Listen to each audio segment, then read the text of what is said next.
Ano nakalagay dyan? Ano yung ating klase? Yung susunod.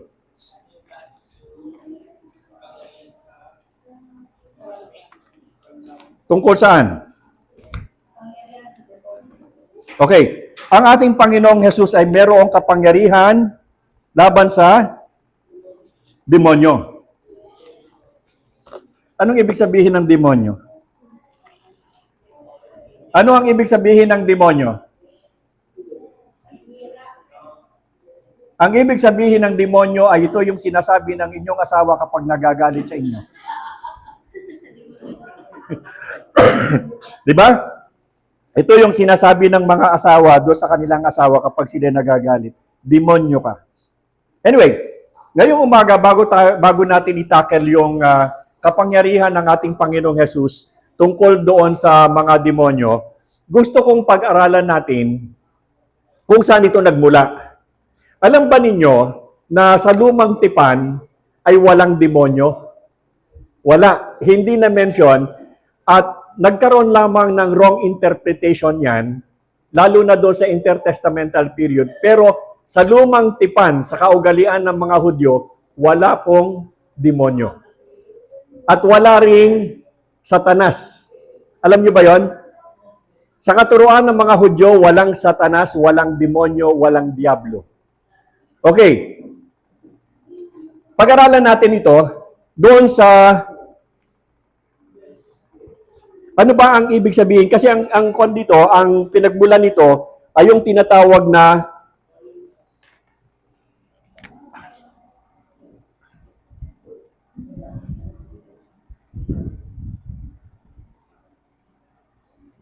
ito ang pinagmulan yan. Ha-satan. Pero, yung bang salitang ha-satan ay kapareho noong meaning nila nung araw at saka ng meaning natin ngayon. Ano?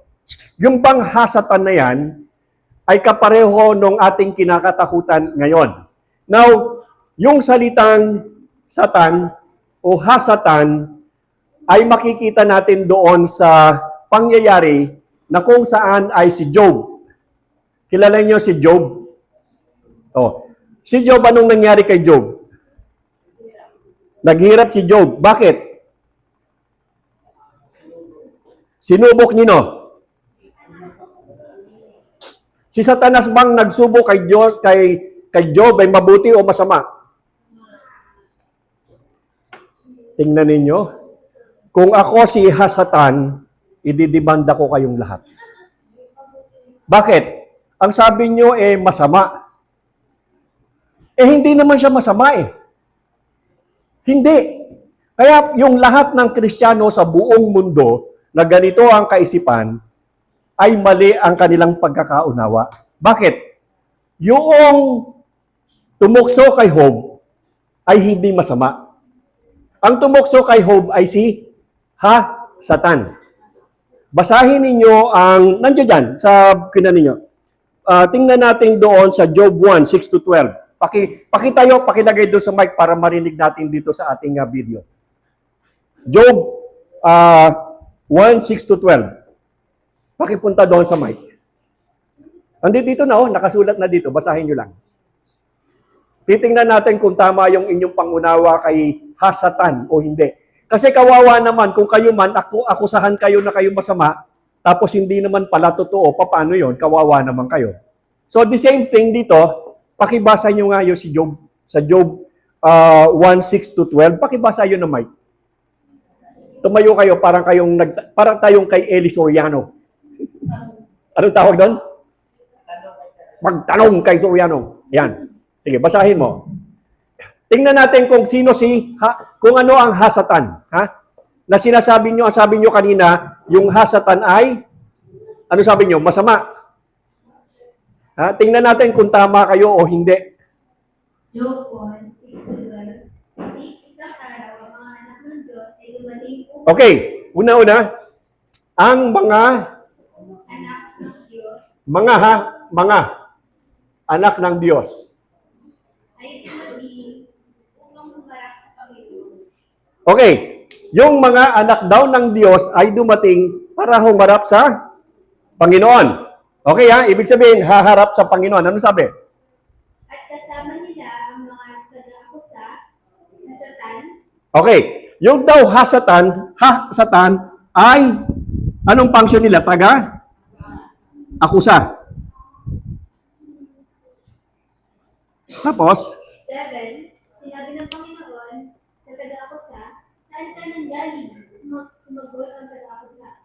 Sa paglalakad-lakad sa lupa at pag-ikot-ikot roon. 8. Sinabi ng Panginoon, napansin mo ba ang lingkod kong si Job? Wala siyang katulad sa lupa. Isang taong matuwid at matakot sa Diyos. 9-12. Ngunit sinabi ng taga-akusa, hindi man kaya siya matuwid ay dahil pinagpala mo siya. Subukin mo siyang alisin sa kanyang kasaganaan at tingnan natin kung hindi kanya susumpa. 12. Sinabi ng Panginoon, sige, nasa kamay mo ang lahat ng kanyang ari-arian. Ngunit huwag mong gagalawin ang kanyang katawan. At umalis ang taga-akusa mula sa harap ng Panginoon. okay. Anong okasyon? Tandaan nyo, ito sino kausap ng Panginoon?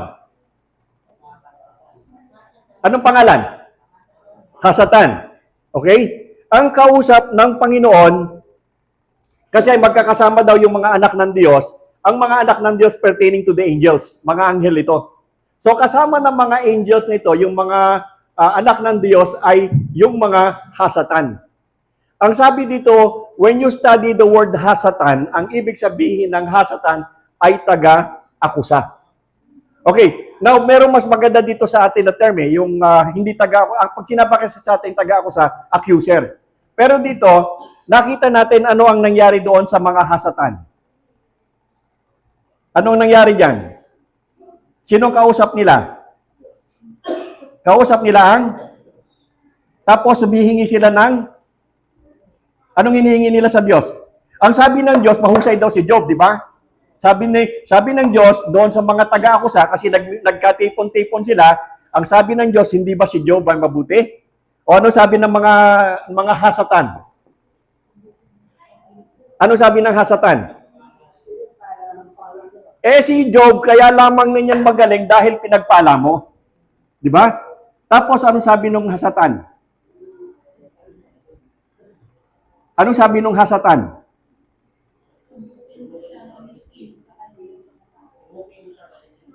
Okay, ang sabi nung hasatan sa Panginoon, subukin mong alisin. Hinamon. Anong sabi ng Panginoon sa kanila?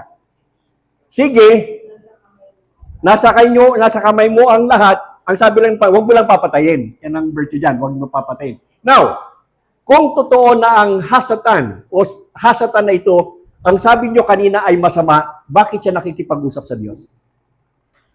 Papayagan ba ng Diyos na ang isang masama ay makipag-usap sa Kanya? Oo, hindi. Papayagan ng Diyos na makipag-usap sa Kanya ang isang masama? Hindi. Kasi sapagkat ang Diyos ay banal at sa Kanyang kabanalan, hindi niya papayagan ng isang madumi ay Kanyang makausap sapagkat ito ay hindi Kanyang nature.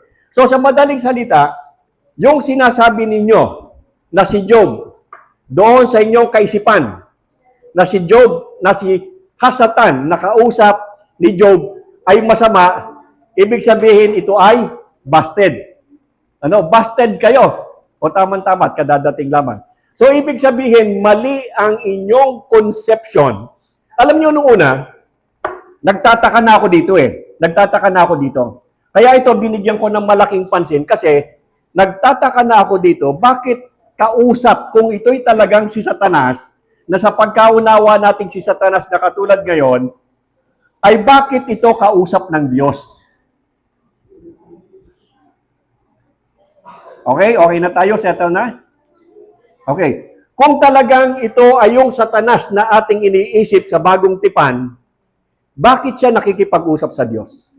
Hindi siya pwedeng makipag-usap sa Diyos kung siya ay si Satanas na katulad na kaisipan natin sa bagong tipan, sapagkat sa kaisipan natin sa bagong tipan, si Satanas ay masama. Pero sa pagkakataong ito doon sa Job 1, ang sabi, yung hasatan ay nakipag-usap sa Diyos. At hindi lamang siya nakipag-usap, nakipag-deal pa. Okay, so ano itong mga hasatan na to? Actually, the hasatan is a counsel. Ito ay kawani.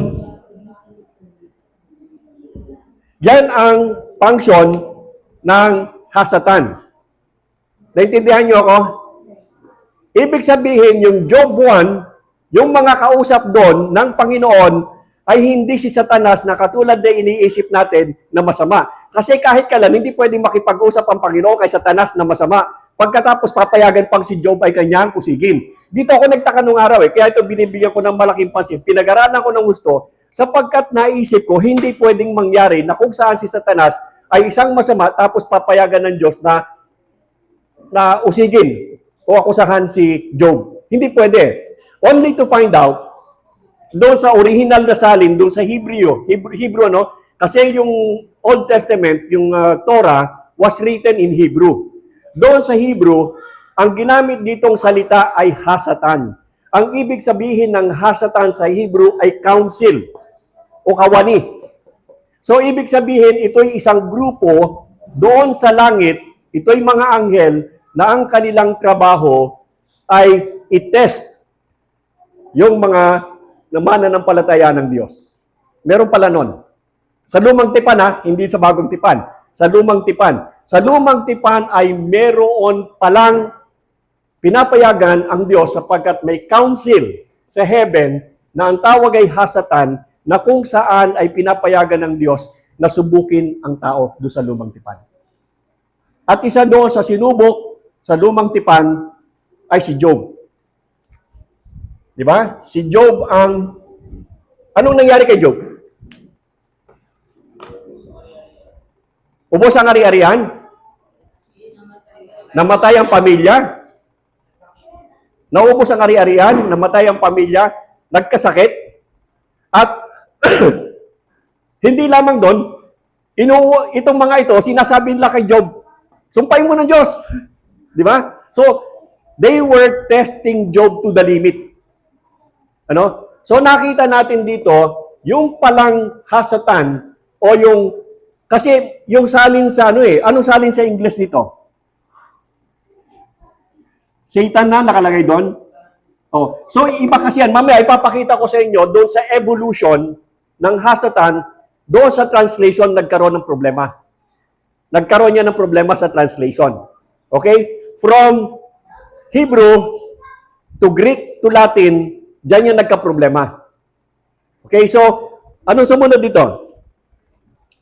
Doon sa Job 1:6, pakibasa.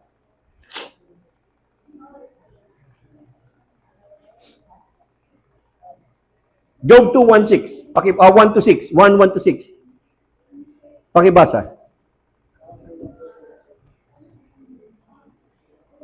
Sige, yung Job 2:1-6 at saka Job 2:6. Yung magkasunod. Muli, ang mga anak ng Diyos ay humarap sa Panginoon, at kasama nila ang tagakausap. Magtanong muli ang Panginoon, at muli inunungkahi ng tagakausap, na subukin si Job, sa pagkakataong ito ay ang kanyang katawan.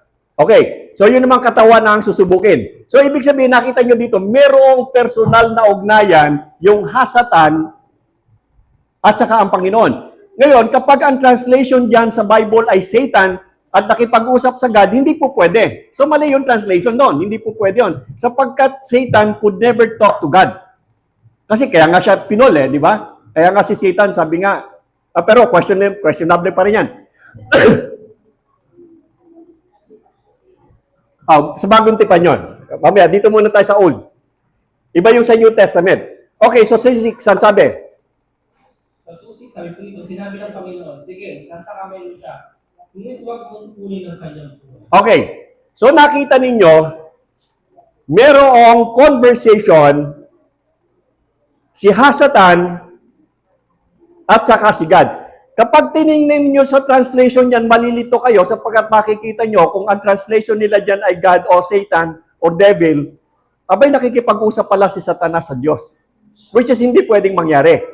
So kasi, ang problema nga ay yung translation na ginawa nila. So anyway, nakita ninyo na sa lumang tipan, ang ibig sabihin ng hasatan o yung tumukso kay Job ay council, miyembro ng konseho ng mga anghel na ang trabaho ay subukin ng mga mananampalataya ng ating Panginoon. Doon Sakarayas. Pakibasa, Sakarayas 1, Sakarayas 3, 1 and 2.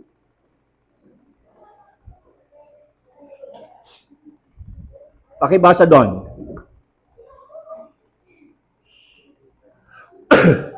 Pakibasa, nandoon naman yon.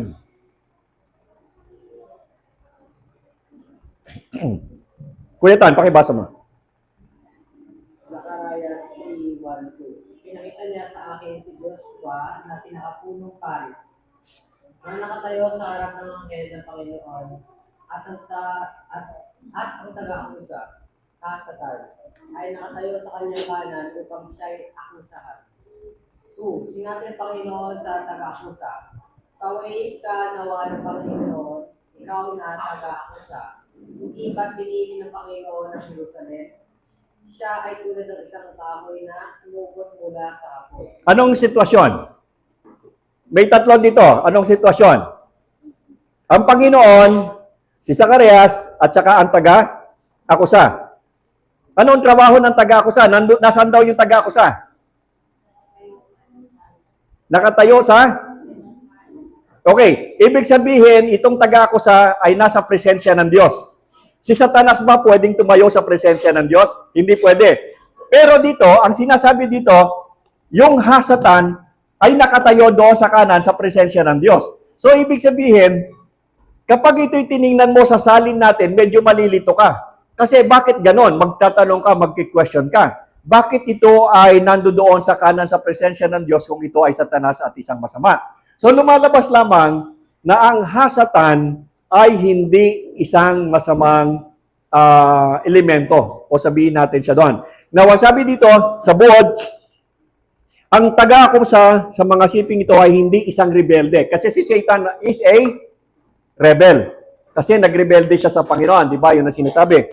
Kundi instrumento ng Diyos sa langit upang subukin o akusahan ang tao.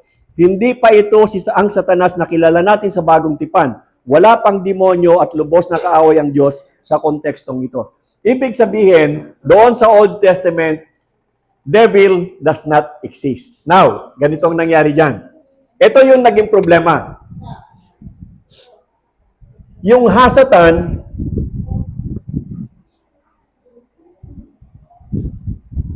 okay, yung hasatan, ito ay Hebreo. Now, ito yung naging problem.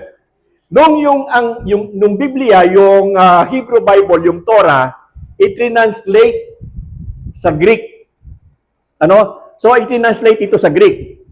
Nung i-translate ito sa Greek, dito na ito nagka-problema. Kasi ang translation ng hasatan sa Greek ay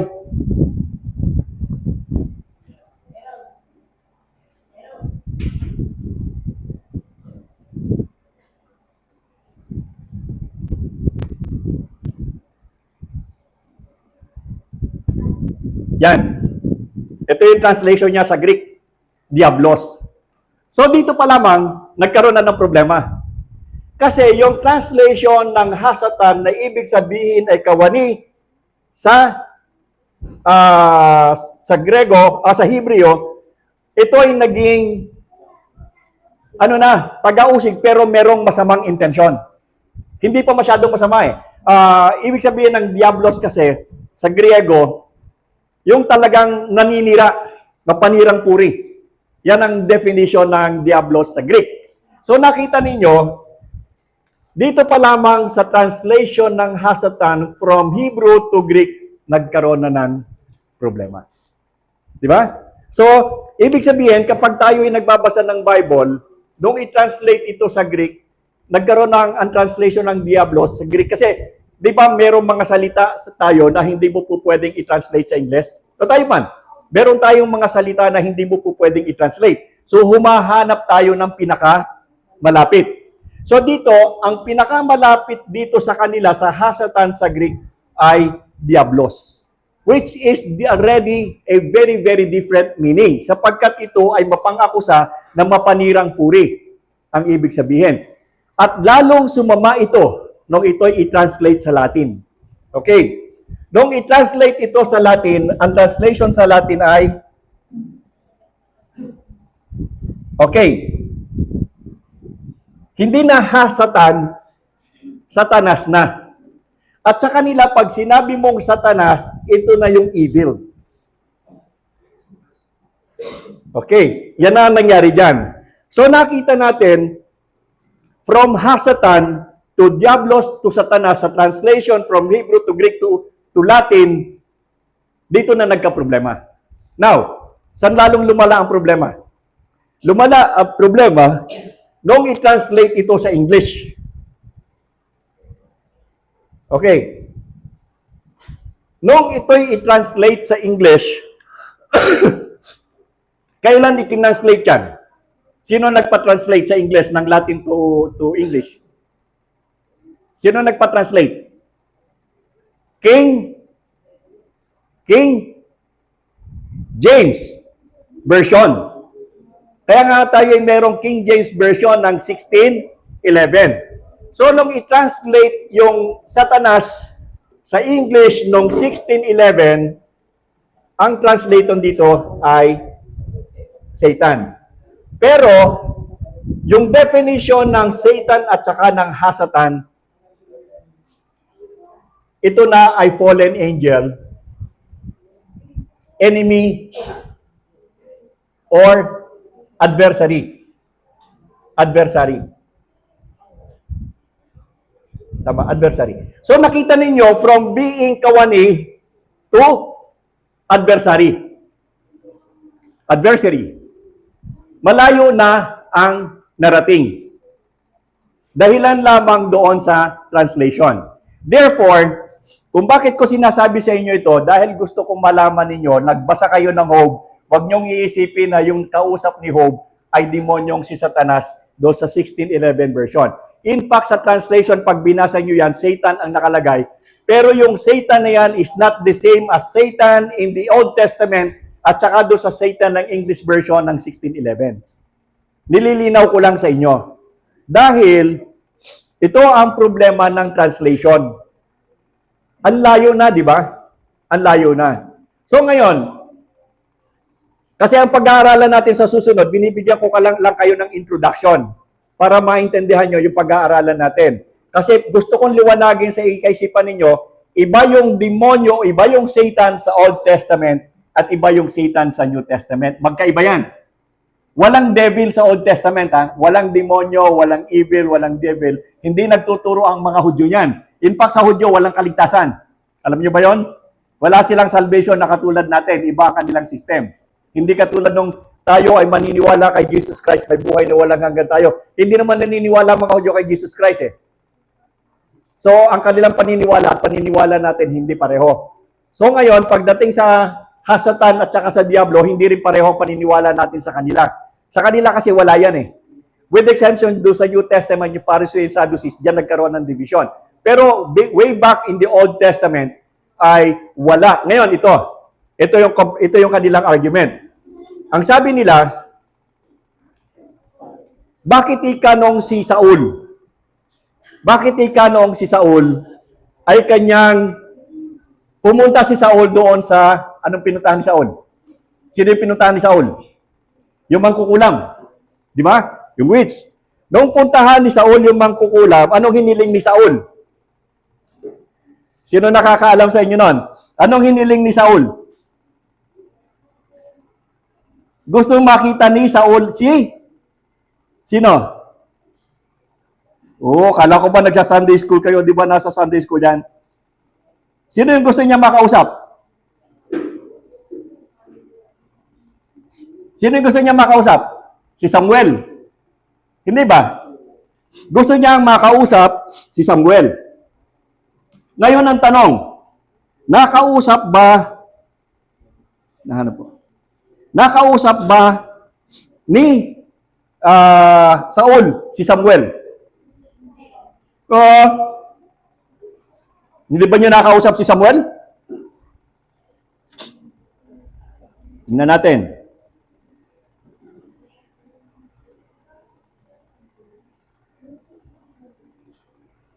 Meron tayong mga kakanin dito eh.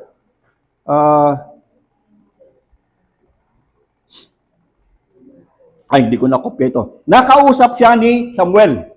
Nakausap si Samuel at binigyan pa ng babala ni Samuel si Saul na siya ay mamamatay at papatayin siya ng kanyang anak. At yun ay nangyari. Okay. Now, so nakita natin dito, ang tanong, di ba sinabi sa bagong tipan na kapag ang isang tao daw ay namatay, ay hindi na pwedeng bumalik?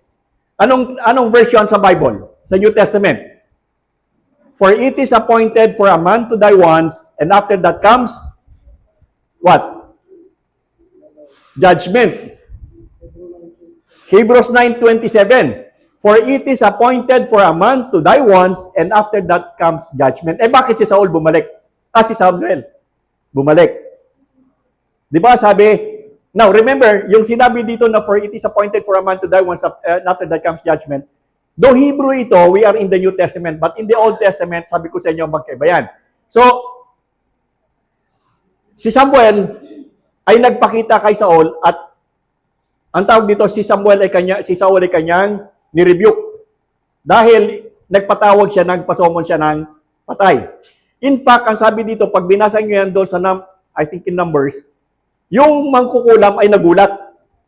Ibig sabihin, yung mangkukulam, hindi talaga niya inaasahan na talaga lalabas ang Samuel. Ibig sabihin, peke din siya, budol-budol din yung mangkukulam.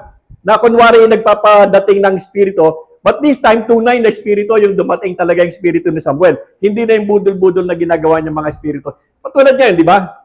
Marami ring mga spiritista ngayon na nagtatawag-tawag daw. Pero yun din yung nangyari doon kay Samuel. Now, pwede bang ang patay ay muling magpakita sa mga buhay? Anong insidente yung meron sa bagong tipan na katulad na nangyari kay Samuel? Kasama si Moises at saka sino? Si Elijah. So yung si Elijah at saka si Moises nagpakita kasama ng Panginoong Yesus sa mga kanino? Sa mga apostol. Di ba? So hindi pala remote na magpakita yung namatay na. But this is in the context na pinapayagan ng Diyos sapagkat ang Diyos ay may sariling layunin. At yun ay nangyari lamang doon sa pangyayari yung sa lumang tipan. Pero simula sa katuruan simula ng pagkakaroon ng pagtatayo ng simbahan doon sa Acts chapter 2 hanggang sa kasalukuyan, wala nang nangyaring ganyan. Hindi na tayo pwedeng magpatawag ng mga patay pagkatapos yung mga patay o yung kaluluwa ng patay ay magpapakita sa atin. Kung may magpakita man, hindi yun yung tunay na kaluluwa ng ating tinatawagan. So nakita nyo na bawal pala yung nangyari. So ibig sabihin, hindi yung nangyari kay Saul at nangyari kay Jesus na hindi yung divination. Hindi yung tungkol sa masamang espiritu. Yun ay tunay. Ngayon, isa pa. Noong tuksuhin, ito pang isang error ha, noong tuksuhin si Eva, sino ang tumukso sa kanya? Ahas. Tingnan nyo ha, hindi si Satanas ang tumukso kay Eva. Sa ating kaalaman at sa mga itinuturo sa atin, palaging sinasabi na ang tumukso kay Eva ay si Satanas. Hindi ba? Yun ang itinuturo sa atin. Pero, doon sa pagkakasulat noon, ang tumukso kay Eva ay hindi si Satanas. Ang tumukso kay Eva ay, ano? Ang tumukso kay Eva ay ahas.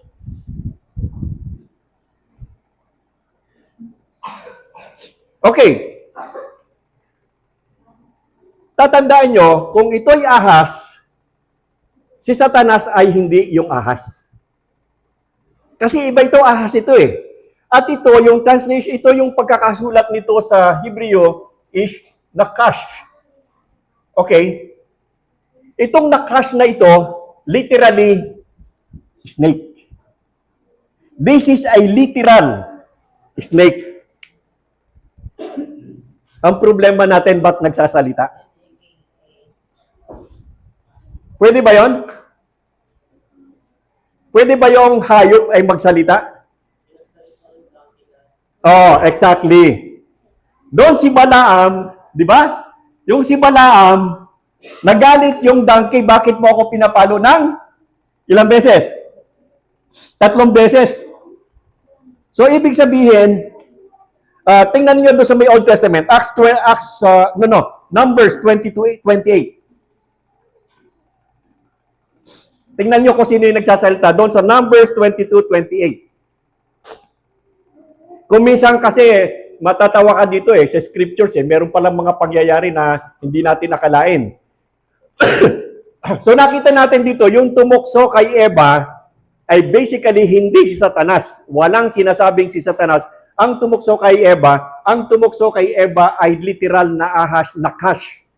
Ngayon, ang tanong, nagsasalita ba ang hayop? Tingnan nyo doon sa Numbers 22:28. Anong sabi doon? Pakibasa nyo, pakilagay doon sa mic para marinig natin. Sabi mo dito, ngunit pinasalita ni Yahweh ang aso. Itinanong nito kay Balaam, ano bang kasalanan ko sa iyo? Bakit akong beses mo na akong pinapalo? Okay. Anong sabi nung asno kay Balaam? Bakit mo ako 3 beses na pinapalo? Sino yung nagsalita? Hayop. So nakita natin, yung snake doon sa nangyari doon kay Eva na nagsalita at kinausap si Eva, hindi pala remote dahil doon sa Numbers 22 na yan, ay ang donkey nagsalita, hinayaan ng Panginoon. Etong problema, sasabihan ko na kayong lahat. Mag-ingat kayo, lalo na kayong may mga alagang hayop. Wag na wag niyong papaluin ng 3, gawin yung 4. O kaya 2 lang. Kasi pag 3, baka kausapin kayo at magreklamo, bakit mo ako pinapalo na 3 beses? Ay sabihin mo, kaya papaluin mo siya para hindi siya makaangal, hindi 3 beses, 4. O kaya 2 lang.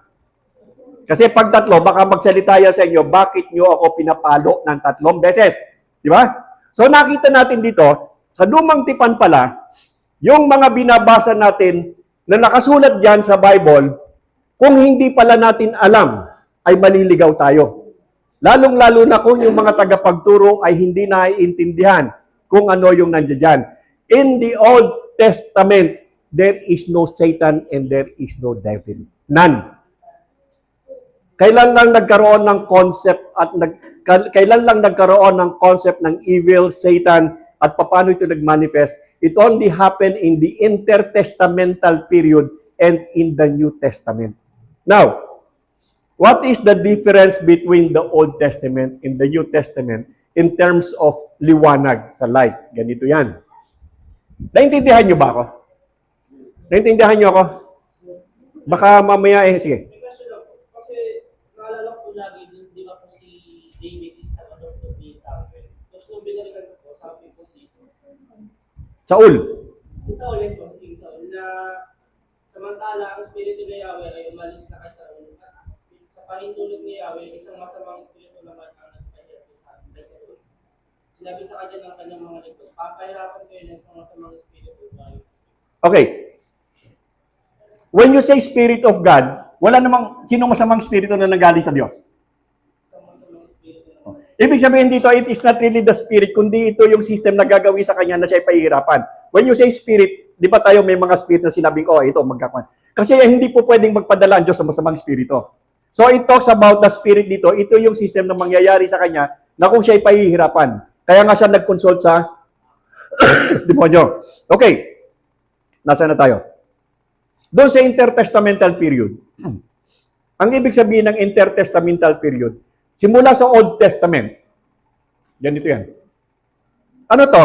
Dapat meron na kayong tuition na. Theology 1 na to Theology 101 na kayo Okay. Maganda itong aking blackboard. Kinakailangan dito ng miracle, yung tagapagpagaling. Kasi napilay na yung aking blackboard.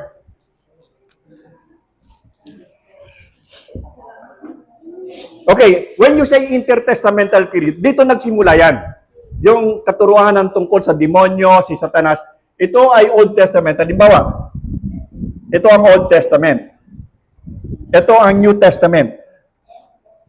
Empty. Itong pagitan na ito ay 400 years. Okay. Ito yung tinatawag na intertestamental period. Ito sa panahong ito, walang propeta ng Diyos. Walang presence of God for 400 years sa bansang Israel, doon sa kanila. So, ibig sabihin, dito sa 400 years na ito, dahilan sa walang propeta, walang presensya ang Diyos, kanya-kanya na lamang silang invento ng paniniwala. Kasi wala eh. So, magkikreate ka na lang ngayon ng, ito yung aming paniniwala, ito yung aming paniniwala. Dito na nabuo yung paniniwala sa mga anghel. Dito na rin nabuo, na ito hindi ito sinama sa Biblia, dito na rin isinama yung mga tungkol sa watchers. Okay? Now, itong watchers na ito ay doon sa Book of Enoch, doon sa libro ni Enoch, ito hindi isinama sa Bible. Kasi ang Book of Enoch was written in the intertestamental period. Pero yung Book of Enoch, pag binasa nyo yan, it talks about the watchers. Itong mga watchers na ito yung mga fallen angels. Dito na nag-umpisa yan. So yung watchers na ito yung mga fallen angels, ito rin naman yung nakipag-asawahan sa mga normal na babae, at ito yung tinatawag na doon sa lumang tipan, ang tawag sa kanila? Hindi yung asawa, yung mga anak nila. Yung mga giants. Itong mga ito, dito nangyari yan doon sa intertestamental period. Yung mga watchers na ito, na nakipag-asawahan doon sa normal na babae, na nagkaroon sila ng mga anak na giants, katulad ni Gulayat. So doon yan nangyari. So ibig sabihin, ang kaisipan ng demonyo at saka ng mga angels or fallen angels was written during the intertestamental period na tinatawag na, ang tawag dito sa iba sa mga theologians ay pseudepigrapha, tinatawag na pseudepigrapha. Anyway, pseudo ibig sabihin ay pseudo wrong, grapha is graphics. It's a wrong writing, it's a false writing. So ngayon, dito sa 400 years niyan, dito nabuo ang ideology of good and bad, evil spirits, demon, and Satan. Remember, in the Old Testament, it does not exist. So, dito lang. Ngayon, ito ngayon yung isang problema ko eh. Hindi ko naman problema. Problema natin. Pagdating sa bagong tipan, buka ng buka na sa ministry ni Jesus Christ, sinong nandun? Sinong nandun? Ha? Sa buka ng buka na pa lang sa New Testament, sino yung nandoon na tumukso sa Panginoon? In the New Testament, Satan exists. Ang tanong, saan siya nanggaling? If he did not exist in the Old Testament, saan siya nanggaling? At ito yung tanong ko pa rin hanggang ngayon na hinahanap ko. But you cannot deny the existence because kahusap siya na Jesus Christ. So ganito yan. Ganito yan, tingnan nyo to.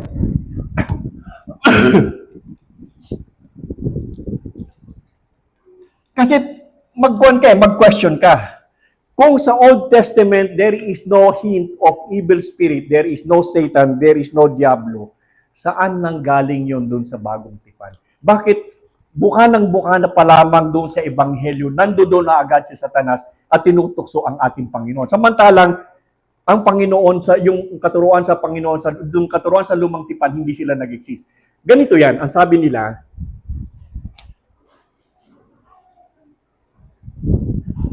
ano to?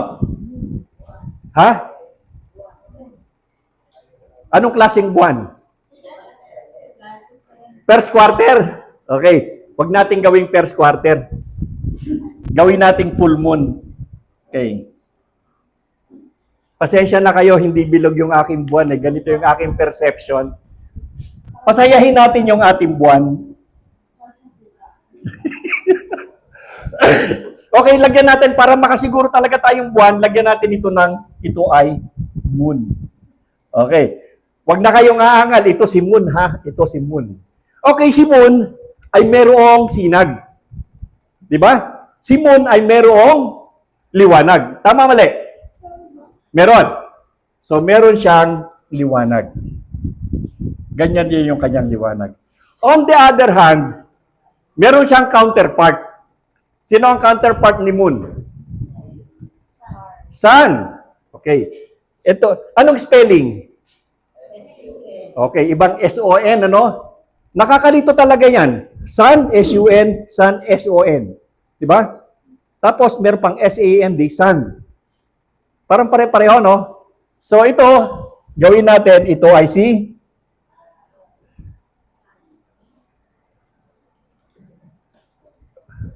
okay, ito si Sun. Okay.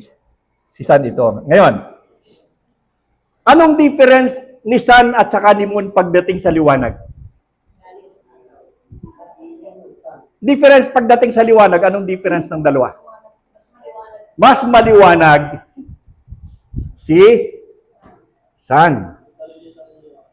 May sarili siyang liwanag, samantalang ito kumukuha lang ng liwanag galing kay Sun. Ito ang Old Testament, ito ang New Testament. Okay? Ibig sabihin, doon sa Old Testament, marami doon ang mga bagay na mayroong katotohanan pero hindi hayag na hayag. Samantalang nung dumating na ang bagong tipan, dumating na si Sun, nahayag na lahat ang katotohanan sa pamamagitan nino? Di Jesus Christ. Now, si Jesus Christ, hindi Sun, ha? Huwag niyo sasabihin Sun. Kung ano lang yun, lang natin. Example. So, ibig sabihin, Jesus Christ is the fulfillment of the Old Testament. Nung dumating si Jesus Christ, yung lahat ng mga bagay na nakatago sa lumang tipan ay nagkaroon ng kahayagan sa bagong tipan. Merong mga bagay na nandoon sa lumang tipan na hindi nahayag sa mga Hudyo, subalit ito ay nahayag sa atin.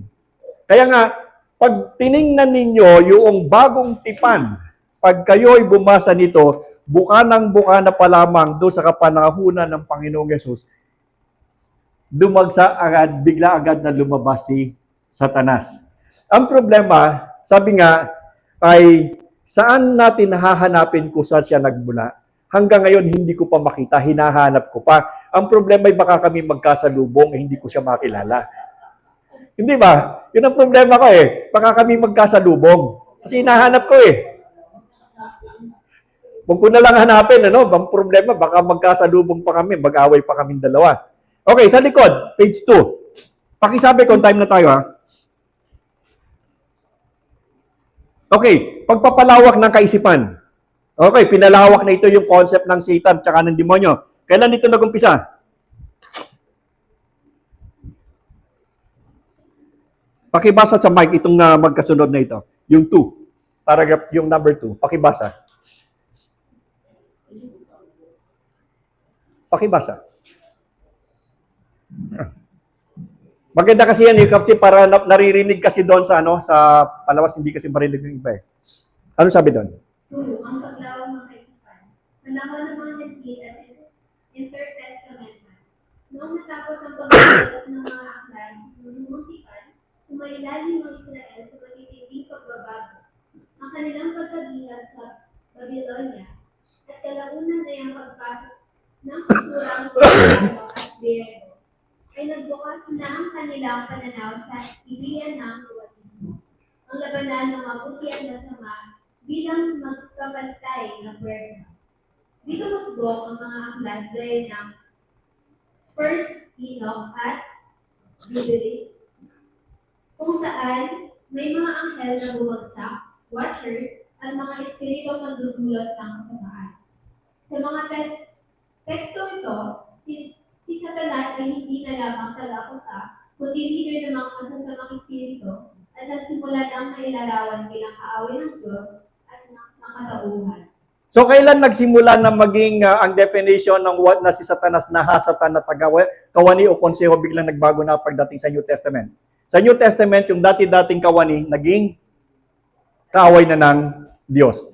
Pero sa totoo lang, pag pinasa natin, kaya huwag kayong magkakamali ha, huwag kayong magkakamali doon kay Job at saka si Karayas na sasabihin yung yun ay si Satanas na Satanas sa bagong tipan. Hindi. Hasatan yon.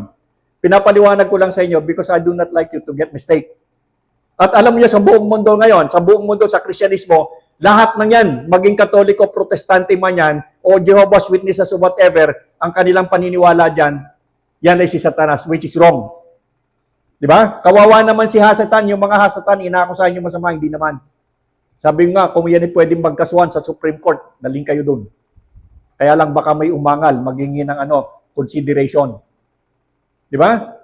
So ngayon, nakita rin natin na yung doon pala sa Genesis, sa chapter 3 ng Genesis, na yung ahas doon, hindi pala si Satanas yun. Yung pala literal na kash, literal na ahas na nagsalita. Pero ngayon, pagdating sa atin, pag nagkwento na tayo at nagturo na tayo, tinuturo natin, yun daw ay si Satanas. Which is hindi naman. Hindi anong gagawin natin? Kasi tayo, minulat nga tayo, pinaliwanag sa atin. Kahit kami sa seminaryo, ganun ang tinuturo. But in reality, pag-aralan mo yung pag-aralan mo yung original na Hebrew, hindi. It happened only in the translation. Actually, nag-umpisa niya sa translation niya si Jerome at saka si Origen. Yan dalawang yan ang pasimuno sa pag-translate ng Hasatan sa Satanas. Okay? Ngayon, so nakita natin hindi yon. Tapos hindi. Ngayon ito, meron pang siyang mistake ha. Ito malaking kasalanan talaga nitong mga taong ito. Doon sa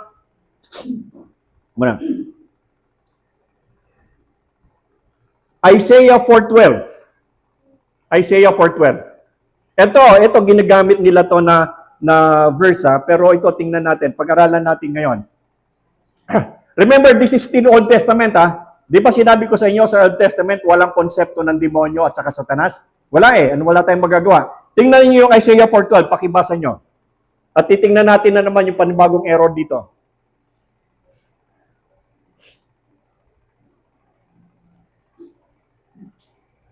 Pakibasa naman. Doon. Para marinig doon sa ating Verse 12. Tugtog ng kudeti sa salim ng alpa, tunog ng tamburin at himig. Ay, sorry. 14:12. 4:12 mo sinabi ko. 14:12. 14:12. Verse 12. Ikaw ay nahulog mula sa langit, tala sa umaga, anak ng mukhang hiwayway. Umagsa ka rin sa lupa, ikaw na nagpasuko ng mga bansa. Okay. Sino ito? Ha? Sino ito?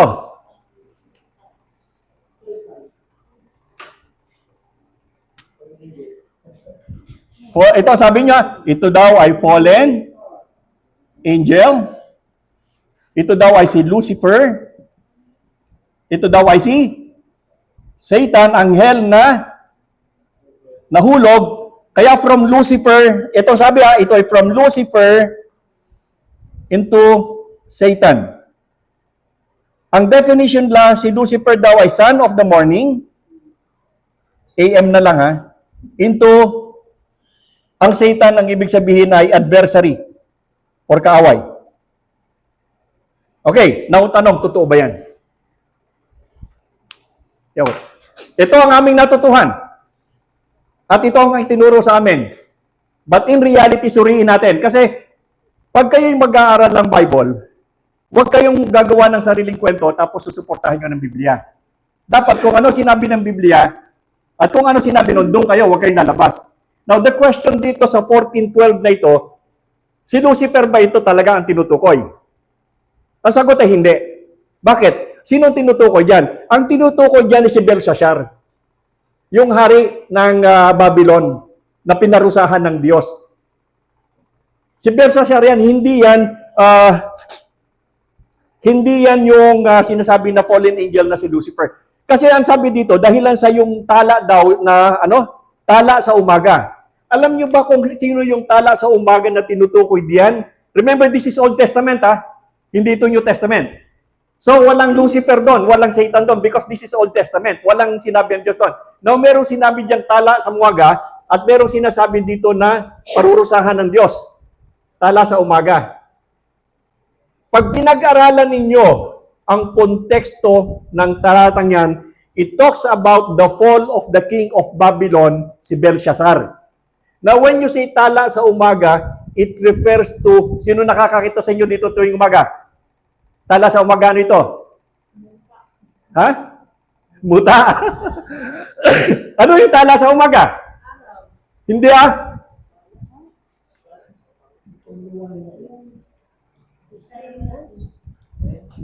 Ang tala sa umaga ay Venus. Alam nyo ba yon? Early morning, merong time ng hemisphere natin na yan ay nandiyan dyan sa taas. Madaling araw yan, sa umaga. Yan ay Venus.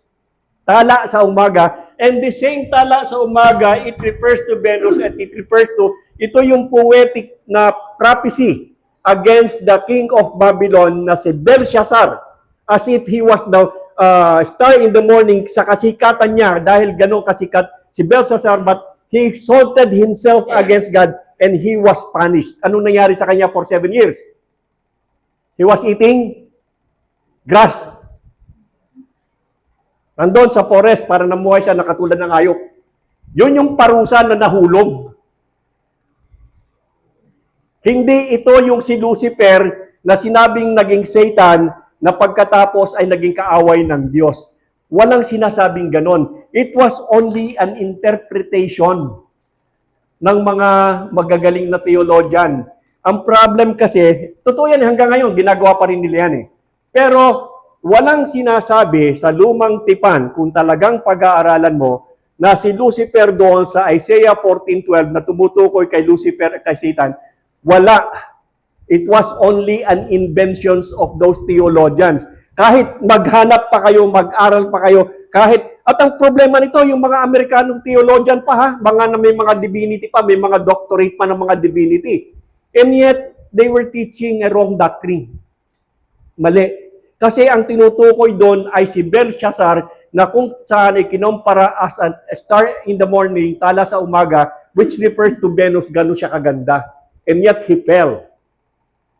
Dahilan sa pinarusahan siya ng Diyos. So, yung 14:12 na yan na Isaiah, it does not refer to Satan na meron tayo sa bagong tipan.